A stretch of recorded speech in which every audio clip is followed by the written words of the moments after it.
Assalamualaikum warahmatullahi wabarakatuh. Alhamdulillahirobbilalamin. Allahumma sholli ala sayyidina Muhammad wa ala ali sayyidina Muhammad. Pemirsa Khilafah News yang dirahmati Allah Subhanahu wa taala, berjumpa kembali dengan saya Aziz Rahman di program Kabar Petang edisi Rabu 3 November 2021. Insya Allah beberapa menit ke depan kami akan menemani Anda mencermati dan menelaah berita paling menarik dan paling populer hari ini bersama narasumber yang kompeten di bidangnya dan tentunya dari sudut pandang Islam. Baiklah pemirsa, inilah Kabar Petang selengkapnya.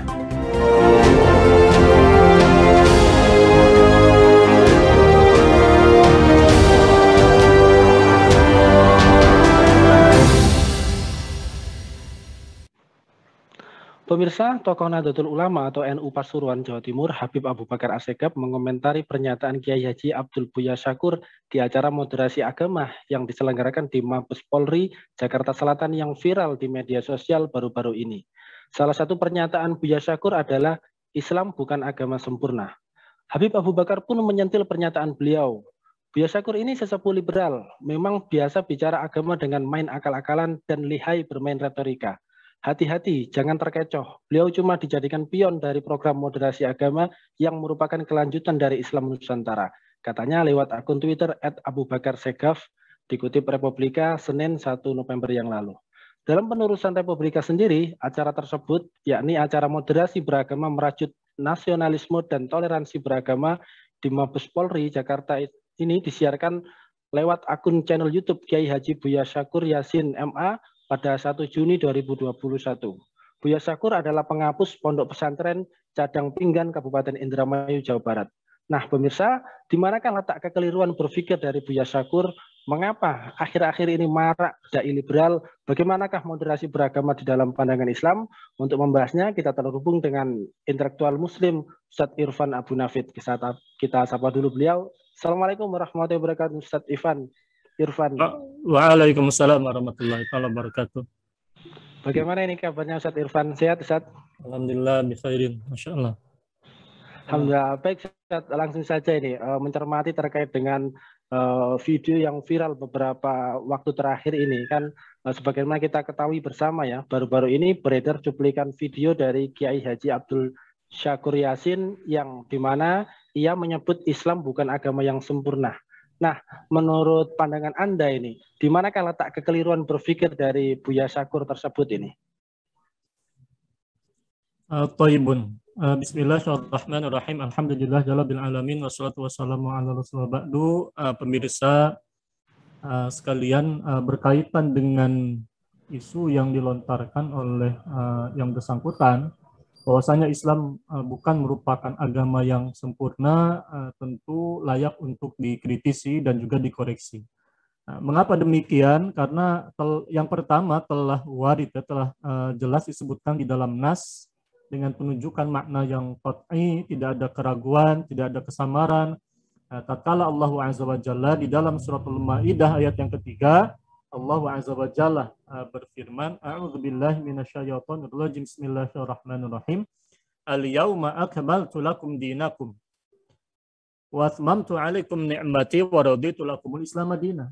Nah, ketika Allah telah mengatakan al-yauma, pada hari ini, akmaltu lakum dinakum, aku, kata Allah Ta'ala, bagi semata-mata bagi kalian telah menyempurnakan semata-mata bagi kalian agama kalian, din kalian. Nah, bahkan di dalam ayat ini Allah menegaskan, tatkala ayat ini turun, Allah menegaskan al-yauma, pada hari ini, akmaltu lakum, telah aku sempurnakan bagi kalian dinakum, din kalian. Din yang dimaksud di dalam ayat itu tentu Islam itu sendiri. Allah menggunakan redaksi akmaltu. Akmaltu, akmala yukmilu, jelas maknanya menyempurnakan. Di dalam ilmu syarat, kalau misalnya yang bersangkutan membahas tentang ilmu syarat dan sebagainya, nah kita perhatikan lafal akmala yukmilu, ikmalan itu menunjukkan bahwasanya ada proses penyempurnaan di sana. Siapa yang menyempurnakan? Allah Azza wa Jalla. Nah, ketika kita mendapati ayat ini yang mengatakan hakikat dari Islam, jelas Islam adalah din milik Allah Ta'ala, dan Allah sendiri yang menegaskan dia, bahkan di dalam kalimat akmaltu lakum, siapa fa'il atau subjeknya? Di sini digambarkan akmaltu maknanya ana, yakni Allah Azza wa Jalla itu sendiri. Allah yang menyempurnakan Allah pula yang menegaskan bahwasanya dia Allah telah menyempurnakan dinnya. Dalam hal ini, siapapun kemudian yang mengatakan Islam tidak sempurna, pertanyaannya, agama itu punya siapa? Islam itu milik siapa? Miliknya fulan dan fulan sehingga orang merasa bebas bicara sesuai dengan kemauannya sendiri. Padahal Allah Subhanahu wa taala tidak mengatakan seperti apa yang dikatakan. Allah tidak berbicara tentang Islam seperti apa yang ada di dalam isi kepalanya. Islam menegaskan al-yauma akmaltu lakum dinakum. Pada hari ini kata Allah taala, aku sempurnakan bagi kalian din kalian wa atmamtu alaikum nikmati. Allah pun juga menegaskan di dalam suratul Maidah di sini wa atmamtu alaikum nikmati, di mana lafal atmama yutmimu itmaman ini pun juga semakna dengan lafal akmala yukmilu ikmalan, yang menunjukkan makna Allah menyempurnakan, Allah menggenapkan wasmantu alaikum nikmati. Allah pun juga mengatakan bahwasanya dia Allah Ta'ala, aku kata Allah Ta'ala telah menyempurnakan bagi kalian nikmati, nikmat dariku, yakni jalan Islam itu sendiri. Waraditu lakumul Islam dinan, bahkan Allah menegaskan waraditu lakumul Islam dinan. Dan aku ini pun juga masih menggunakan bentuk fa'il subjek ana, yakni Allah Azza wa Jalla. Waraditu lakumul Islama dinan, dan aku ridhoi bagi kalian Islam sebagai din. Nah, di dalam ayat ini bisa kita tarik pemahaman kebalikannya atau mafhum mukhalafah di dalam ilmu ushul fikih. Kalimat waraditu lakumul Islama dinan bisa difahami bahwasanya Allah pun juga tidak meridhoi selain Islam sebagai din bagi umat manusia. Jadi kalau misalnya orang kemudian berbicara Islam tidak sempurna untuk dibawa menjustifikasi kesesatan pluralisme, yang menganggap semua agama katakanlah benar, yang menganggap, yang mengklaim tidak boleh ada klaim kebenaran, di mana pada saat yang sama mereka sendiri dengan keyakinan seperti itu mereka mengklaim itulah kebenaran bagi mereka. Itu kan inkonsistensi. Jelas di dalam Islam, Islam adalah din yang sempurna, Allah sempurnakan, dan Islam pula yang Allah ridhoi sebagai din Islam, tidak ada yang lainnya. Terakhir yang kedua berkaitan dengan ini, di dalam kitabnya, di dalam kitab-kitab para ulama. Sebagai contoh di dalam kitab Al-I'tisam, bagaimana kemudian Al-Imam Abu Ishaq As-Satibi, seorang ulama yang wafat tahun 790 Hijriah. Di mana beliau ulama mu'tabar ini bahkan bukan hanya katakanlah kita meyakini kebenaran Islam, Al-Quran telah sempurna dengan ajaran-ajarannya, tapi Al-Imam Asy-Syatibi pun juga menegaskan kesempurnaan ajaran As-Sunnah itu sendiri. Wa thabata anna Nabiya SAW. Beliau mengatakan begini. Di dalam Kitabul I'tisam halaman 49. Wa thabata, dan telah tetap adanya. Anna Nabiya SAW, bahwasanya Nabi SAW lam yamut, tidaklah beliau wafat, hatta atabi bayani jami'i ma yuhtaju ilaihi fi amri dini wa dunya. Bahwa Nabi SAW tidaklah wafat hingga beliau datang menjelaskan segala hal yang dibutuhkan di dalam urusan din, di dalam urusan agama dan urusan dunia. Nah, menariknya di dalam Kitabul I'tisam ini Asy-Syatibi kemudian menegaskan wa hadza la mukhalifa alaihi min ahli sunnati. Keyakinan paradigma prinsip ini tidak ada satupun dari ahlu sunnah yang mengingkarinya, yang menyelisihinya. Artinya ini merupakan apa? Kesepakatan ahlu sunnah memandang kesempurnaan pun juga kesempurnaan din Islam di dalam gambaran ajaran as-sunnah Nabi SAW itu sendiri. Ini jelas ya? Baik Ustadz, terus kemudian sebagaimana yang kita lihat bersama di sosial media yang sudah beredar luas, ini kan juga yang bersangkutan ini kan juga mengurai pendapatnya soal kalimat tauhid la ilaha illallah. Mungkin Ustadz juga kemarin juga sempat ya melihat. Nah, ini menanggapi terkait dengan hal tersebut, ini bagaimana tanggapan Ustadz Irfan ini? Taibun. Berkaitan dengan kalimat tauhid yang kemudian kita tasawurkan di dalam pernyataan la ilaha illallah, ini sebetulnya kalimat tauhid itu tidak bisa kemudian kita tarik secara luas untuk mengaburkan bahwa kalimat tauhid, kalimat persatuan, dia bukan kalimat pluralisme. Kalimat tauhid itu kembali kepada kalimat la ilaha illallah. Itu asasnya di sana. Tidak bisa kemudian kita memframing bahwa kalimat tauhid itu kalimat persatuan, bukan kemudian katakanlah kita bisa kalimat tauhid merupakan kalimat persatuan yang asasnya kembali kepada kalimat la ilaha illallah itu sendiri. Jangan kemudian dipisahkan. Ya. Istilah tauhid memang betul di dalam ilmu sharaf seperti yang saya simak, itu betul dalam ilmu sharaf dia kembali kepada wazan fa'ala yufa'ilu taf'ilan, wahada yuwahidu tauhidan. Nah, ketika para ulama kemudian menegaskan kalimat tauhid, itu maknanya adalah kalimat la ilaha illallah Muhammadun Rasulullah, la ilaha illallah itu intinya. Karena pada hakikatnya di dalam redaksi kalimat la ilaha illallah di sana terdapat penafian la ilaha. Kalau dikatakan bahwa kalimat tauhid maknanya tidak bermakna Tuhan itu esa, Tuhan itu maha tunggal, itu yang seperti yang dijelaskan oleh bersangkutan, bahwa kalimat la ilaha illallah tidak bisa kemudian difahami kalimat yang menunggalkan Tuhan, menunggalkan Allah. Justru di dalam kalimat itu kalau kita lihat terdasar di dalam ilmu balaghah Arabiyah, la ilaha, la di sana kala nafilil jinsi. Dia menafikan ilaha di sana itu cakupannya umum, karena di dalam ilmu usul dan ilmu bahasa Arab yang namanya redaksi la ilaha nafi lil jinsi berarti menafikan jenis keseluruhan, pokoknya ilah yang disembah apapun itu jenisnya. Diikuti dengan redaksi ilah, ini yang di dalam ilmu bahasa Arab, di dalam ilmu ma'ani namanya qasar, penghususan. Tidak ada ilah yang berhak disembah apapun jenis ilahnya. Mau berbicara tentang tahta, harta, ya. Mau berbicara tentang sesembahan Lata dan Uzza, patung-patung, pokoknya segala hal yang disembah selain Allah Ta'ala itu ditolak semua. Lalu ada ilah isbat di sana yang mengisbatkan hanya Allah lah kemudian kita yakini yang berhak disembah. Itu bermakna apa? Berarti menunjukkan Allah Maha Tunggal di dalam penyembahan, di dalam keyakinan. Nah, jadi kalau kita mengatakan kalimat la ilaha illallah dikaburkan hakikat tentang menunggalkan Tuhan, menunggalkan Allah, menunggalkan agama, din Islam itu sendiri untuk di-framing kepada pemahaman persatuan bias akidah, persatuan bias dasar akidah Islamiyah itu sendiri, yaitu pemahaman yang bagi saya aneh.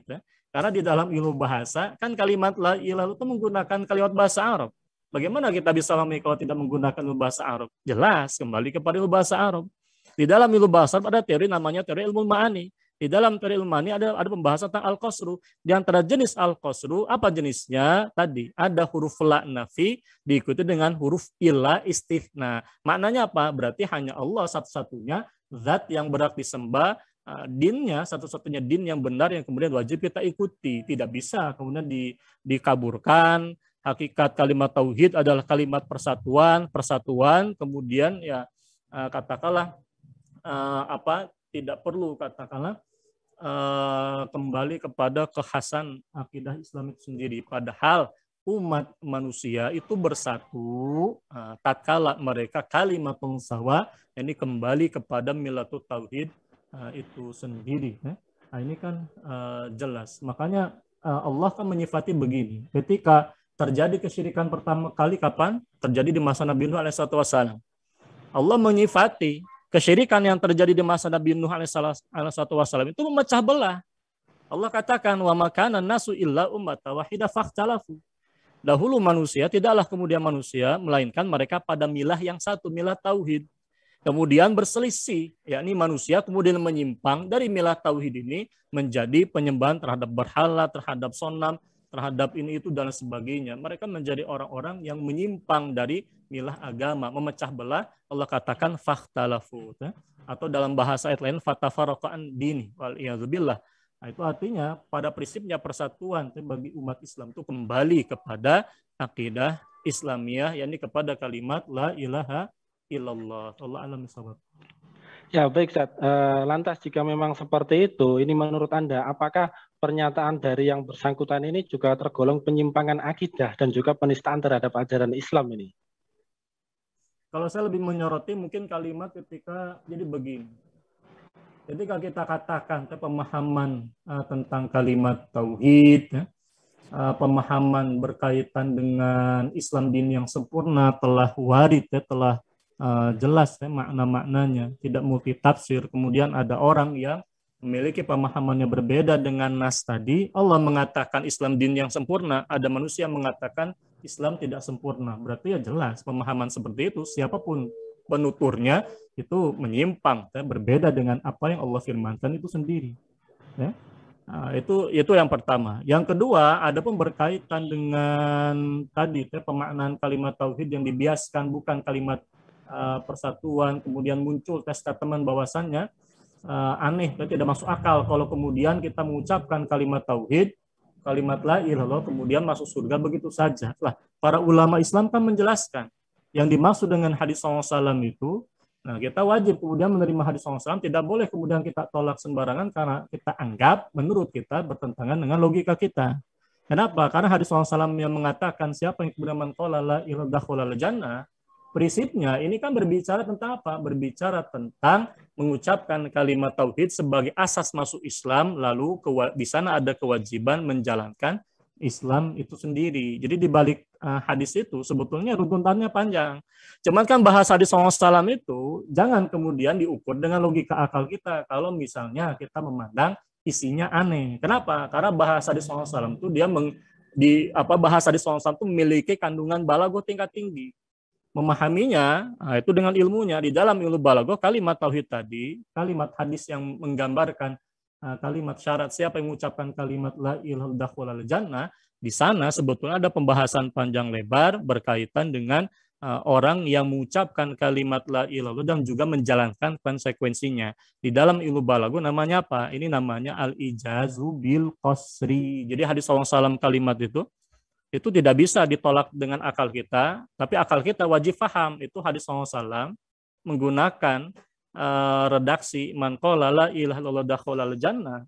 Itu sebetulnya kalimat yang ringkas padat tapi syarat dengan makna. Di antara maknanya adalah siapa yang kemudian mengucapkan kalimat tauhid lalu mengamalkan konsekuensi tauhid dengan menegakkan syariat Islam, mengamalkan syariat Islam di dalam kehidupan hingga kemudian dia wafat, ya dakhalal jannah. Pasti Allah meridhoi konsekuensinya, Allah memberikan jannah baginya. Itu kan runutannya panjang. Itu bisa kita lihat di dalam kitab-kitab para ulama jelas. Jadi bukan karena redaksi hadis yang tidak masuk akal, tapi mungkin barangkali akal kita yang perlu kemudian dibekali dengan maklumat yang benar sehingga kita bisa paham redaksi hadis SAW dengan ilmunya para ulama Rabbani itu. Nah, yang kedua begini. Berkaitan dengan aspek adanya penistaan atau tidak, yang saya soroti tadi sebelum saya mengisi kajian ini, saya membuka kitab, saya berdoa kepada supaya bisa membuka kemudian kitab Asy-Syifa dan menemukan apa yang saya cari berkaitan dengan adab menjaga lisan kepada orang salam. Dan qadarullah, alhamdulillah sekali saya buka saya temukan pembahasannya ada. Allah berikan pertolongan di sini ada. Di dalam kitab ini dikatakan al-adabul lazim 'inda dzikri akhbarihi sallallahu alaihi wasallam. Ada kemudian adab yang wajib kita perhatikan. Tidak boleh kita mengatakan misal kita menyifati pernikahan baginda Rasulullah SAW yang masih muda belia, usia 25 tahun, menikah dengan Khadijah. Lalu disebutkan, diungkapkan dengan diksi berondong. Nabi SAW seorang berondong nikah dengan Khadijah, seorang ibu-ibu. Ini kan kalimat yang mohon maaf bagi saya tidak sopan. Tidak adabnya kepada baginda Rasulullah SAW. Karena istilah berondong itu kan gambarannya bukan karena begini, ketika kita mengucapkan, memilih diksi, memilih suatu kalimat ditujukan untuk menggambarkan keadaan seseorang, perhatikan kaidah berbahasa, likulli maqamin maqalun. Untuk setiap keadaan orang yang kita ajak bicara, untuk setiap keadaan yang kita bicarakan dari seseorang, wajib kita memperhatikan tutur kata yang paling sesuai. Kalau kita menceritakan tentang keadaan baginda Rasulullah SAW, tolong jaga adabnya, perhatikan diksinya, itu ajaran di dalam Islam. Kenapa? Karena di dalam kitab Asy-Syifa di sini ada keterangan. Di dalam kitab ada keterangan wa mimma yajibu 'alal mutakallimi fi ma yajuzu 'ala nabi sallallahu alaihi wasallam la yajuz.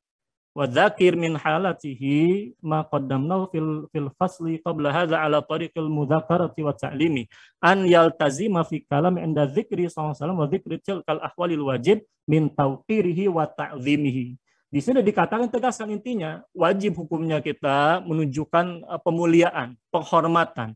Ketika kita menyebutkan keadaan baginda Rasulullah SAW, pilih diksinya yang paling sesuai, pilih kemudian kalimat-kalimat yang paling menunjukkan kita menjaga adab lisan, menggambarkan keadaan baginda Rasulullah SAW.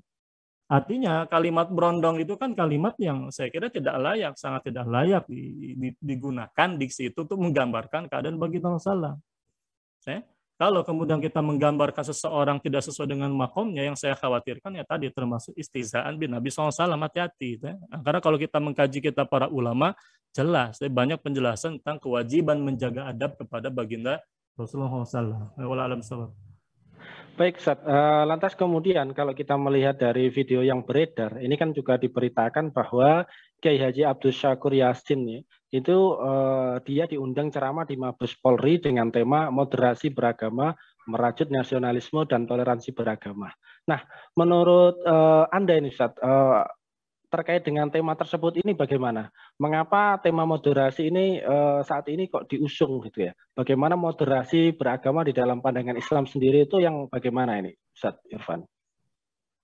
Pak Ibu, jadi berkaitan dengan isu moderasi beragama, tentu ini sebetulnya isu lama tuh yang kemudian sering digelontorkan, sudah sering kemudian kita simak ya, di berbagai macam forum, bukan hanya forum ini saja saya kira, itu berbagai macam forum yang ada, lisanul hali aqsam lisanul maqali, menunjukkan ya isu berkaitan dengan liberalisasi pemikiran itu sendiri. Ya. Dimanapun isu moderasi itu biasanya berkaitan dengan liberalisasi pemikiran. Nah, padahal di dalam Islam kalau kita bicara tentang ummatan wasaton itu, karena ayat yang mengatakan ja'alnakum ummatan wasaton itu seringkali kemudian dikaitkan dengan pemaknaan, di framing maknanya ya moderat dalam arti liberal. Nah, ketika kita memahami ayat Al-Quran, istilah Quran, ummatan wasaton, kita wajib mengembalikan kepada pemaknaan yang benar di dalam hadis SAW. Yang namanya ummatan wasatan itu umat yang adil. Adil itu di dalam penafsiran Imam Syafi'i, antahkumu bil adli, antahkumu bima anzalallah. Engkau menghukumi dengan apa yang Allah turunkan. Jadi ummatan wasatan itu sebetulnya kalau kita maknai dengan ilmunya Imam Syafi'i dengan ulama Ahlussunnah ini, rujukan umat Islam di negeri ini, ummatan wasatan itu tidak jauh dari umat yang menegakkan hukum Allah, umat yang menegakkan syariat Islamiyah. Umat yang meyakini syariat Islamnya sebagai pedoman hidupnya dan mengamalkannya, bukan sebaliknya. Jadi kalau misalnya kita ingin mengatakan umatan wasaton berdasarkan Al-Quran, umat yang wasat itu bukan moderat ya, dalam bahasa orang-orang liberal di zaman ini. Pada prinsipnya kita kemudian wajib mengembalikan pemahaman hakikat tentang umatan wasaton itu kepada penjelasan dari baginda Rasulullah itu sendiri dan juga Imam Syafi'i. Ini penjelasan yang jelas, lebih jelas validitasnya, jelas kebenarannya. Karena yang memahami agama ini siapa? Tentu baginda Rasulullah. Dari mana kita memahami ajaran baginda Rasulullah? Ya dari para ulama. Al-Quran dijelaskan oleh baginda Rasulullah. Umatan wasatan, kata Nabi SAW, umatan adlan. Yang dimaksud dengan umat yang adil kata Imam Syafi'i, maknanya adalah menghukumi dengan hukum Allah Ta'ala, menghukumi dengan syariat Islamnya. Nah, itu menunjukkan ya kalau kita ingin lurus kemudian dalam beragama, ya bukan mengikuti maunya manusia ya, yang namanya moderat itu sama dengan liberal. Ketika muncul kemudian statement ya, berbicara tentang Islam tidak sempurna, semua agama sama benarnya, menuju Tuhan yang sama, ini kan model-model pemahaman yang tidak pernah kita dapati di dalam khasanah pemikiran Islam sendiri. Tidak berdasarkan dalil Quran, tidak berdasarkan dalil as-sunnah, tidak pula ada runutan sanadnya di dalam maqalah ulama ahli sunnati wal jamaah, termasuk juga tidak di dalam pandangan-pandangannya ulama-ulama Nusantara, semisal Syekhul Nawawi Al-Bantani Asy-Syafi'i di dalam kitab Mirqatu Su'adit Tasdiq, Syarhul Salamit Taufiq fi Mahabbatillahi ala Tahqiq. Yang jelas-jelas beliau sendiri menegaskan wajib kemudian kita masuk ke dalam Islam secara kafatan. Wallahu a'lam bishawab. Baik, Ustaz. Kemudian ini kan mengapa akhir-akhir ini marak sekali dai-dai liberal begitu. Apa bahayanya dari liberalisme sendiri di dalam beragama bagi umat Islam ini, Ustaz? Di dalam bahasa Al-Quran, fenomena tentang munculnya ungkapan-ungkapan yang bisa dikatakan menyakitkan, ungkapan yang merendahkan kedudukan Nabi SAW, kita dapat itu kalimat rembesan atau kalimat tadi berondong, ini kan bagi saya sangat tersinggung sebetulnya. termasuk juga ungkapan-ungkapan yang mengandung penyimpangan atau penyesatan tentang hakikat ajaran Islam. Inilah yang kemudian digambarkan di dalam bahasa Al-Quran itu, la yasma'una fiha lagwan illa salaman. Kelak di jannah kelak, insya Allah Ta'ala Allah mengumpulkan kita di Jannatu Adnin. Allah gambarkan bahwa umat hamba-hambanya yang beriman lalu Allah masukkan ke dalam Jannatu Adnin. Allah tegaskan la yasma'una fiha lagwan. Mereka tidak akan kemudian mendengar lagi laguan. Kapan kemudian kita mendengar laguan? Ya di dunia. Ya ini yang kemudian kita dapati di zaman ini. Di dunia kita mendapati beragam macam laguan itu. Sesuatu yang sangat melelahkan, sesuatu yang sangat bisa dikatakan melelahkan pikiran kita, membuat hati kita sesak karena mendengarkan kalimat-kalimat yang aneh-aneh seperti itu. Itu memang laguan. Nah, tapi insya Allah Ta'ala ketika kemudian kita diwafatkan dan kembali kepada Allah Azza wa Jalla, dimasukkan ke dalam jannahnya, Allahumma amin, maka tidak akan ada yang kita dengar dari itu semua melainkan salaman, ucapan kesejahteraan, keselamatan. Ini memang yang akan kita hadapi, betul kata Nabi SAW, inna akhwafa ma khafu ala ummati kullu munafiqan alimil lisan. Sesungguhnya kata Nabi SAW, yang paling aku khawatirkan dalam kurung di akhir zaman itu atas umatku adalah kaum munafik yang pandai bersilat lidah. Beragam macam fenomena-fenomena pemikiran-pemikiran liberal, ini kan pemikiran yang wajahnya wajah Islami, dikemas dengan kemasan Islami, tapi isinya jelas menyimpang dari Al-Quran dan Sunnah, menyimpang dari makalah para ulama Ahlussunnah itu sendiri di dalam banyak kitab mereka yang kita jadikan sebagai rujukan. Prinsipnya tadi, di balik isu liberalisasi pemikiran, ini ada upaya bagaimana caranya agar umat ini jauh dari ajaran Islam, lemah berpegang teguh terhadap Islam, karena tatkala umat Islam lemah berpegang teguh terhadap Islam, maka di sanalah kemudian terdapat peluang penguasaan orang-orang yang tidak menghendaki bangkitnya Islam kembali. Nah, itu dengan jalan liberalisasi pemikiran itu ibarat seperti meracuni darah. Tatkala darah maka tubuh akan sakit. Ketika pemikiran umat sakit, maka umat akan melemah. Di sana ada kemudian imperialisme, ideologi dan lain sebagainya. Wal'iyadzubillah. Ya Ustadz, kemudian terakhir ini Ustadz, lantas kemudian jika memang sebegitu bahayanya paham liberalis itu ya, ini apa yang harus dilakukan oleh umat Islam untuk melawan liberalisme itu sendiri dan juga tentu paham-paham yang menyimpang lainnya ini? Yang pertama secara praktis, ini menjadi PR bagi para ulama, bagian dari al-amru bil ma'ruf wa nahyi 'anil munkar, PR bagi para ulama, para dai yang melakukan sira'un fikr, jadi perjuangan pemikiran, melawan pemikiran-pemikiran dengan pemikiran-pemikiran lagi. Argumen dengan argumen lagi. Wajadilhum billati hiya ahsan. Itu perintah dari Allah Ta'ala yang ditujukan ya jelas kepada para ulama, para da'i, yang mereka berjalan di atas jalan kebenaran itu sendiri. Secara praktis jelas membutuhkan peranan mereka. Namun di atas itu semua prinsipnya kita tetap pula fokus yang perjuangkan tegaknya sistem, di mana sistem Islam, pemerintahan Islam, sistem yang kemudian berpihak kepada Islam itu sendiri, kekuasaan berpihak kepada Islam itu sendiri. Prinsipnya mereka-mereka yang melontarkan ucapan-ucapan liberalistik, itu kan wajib dikenai sanksi hukuman. Di dalam kitab-kitab tentang ukubat itu, orang-orang liberal yang kemudian melontarkan kalimat-kalimat yang mengandung penyesatan, ini bertingkat-tingkat jenis hukumannya. Bisa jadi dari mulai sanksi had, haddu riddah sampai dengan katakanlah ta'zir itu sendiri. Setiap kalimat-kalimat penyesatan di dalam pandangan Islam itu merupakan tindakan kriminalitas. Dengan tegaknya sistem kekuasaan yang berpihak kepada Islam, al-khilafah itu prinsipnya setiap penyesatan tadi akan ditutup pintu-pintunya. Bagaimana caranya? Di antaranya dengan menghukum, memberikan sanksi kepada mereka yang menyebarkan kesesatan dan penyesatan di tengah-tengah kaum muslimin. Adanya penerapan sanksi ini tentu akan menimbulkan efek jera sehingga kesesatan akan lebih mudah ditekan hingga sampai hilang dari peredaran kan begitu. Jadi ada hal yang secara praktis perlu terus kita lakukan. Jelas para ulama, para dai wajib kemudian memiliki kesadaran politik wa'yu siyasi. Di sana pun juga ada surah al-fikr, bagaimana kemudian kita menghadapi pemikiran-pemikiran tadi harus lantang, kemudian kita kritisi, kita koreksi dalam bentuk tulisan, dalam bentuk kajian-kajian seperti dan sebagainya.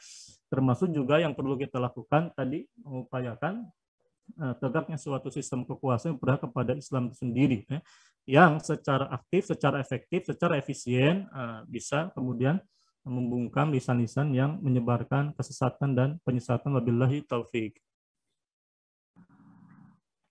Baik Ustadz, Masya Allah nih luar biasa ini. Terima kasih, syukron, jazakumullah khairan katsir atas pencerahannya. Insya Allah nanti kita ketemu lagi di lain waktu dan lain kesempatan. Semoga Ustadz Irfan dan keluarga senantiasa sehat selalu dalam lindungan Allah Subhanahu wa Ta'ala. Assalamualaikum Ustadz Irfan. Waalaikumsalam warahmatullahi wabarakatuh. Baik pemirsa, demikianlah kabar petang pada edisi kali ini. Semoga Anda mendapatkan banyak manfaat dari acara kami. Jangan lupa saksikan kami terus besok di jam dan channel yang sama. Dan jangan lupa juga like, comment, share, subscribe, serta klik tekan tombol loncengnya agar tidak ketinggalan update terbaru dan info teraktual dari Khilafah News. Karena hanya disinilah Anda akan mendapatkan informasi terupdate dari sudut pandang Islam. Akhirnya saya Aziz Rahman beserta seluruh kru yang bertugas undur diri. Wassalamualaikum warahmatullahi wabarakatuh.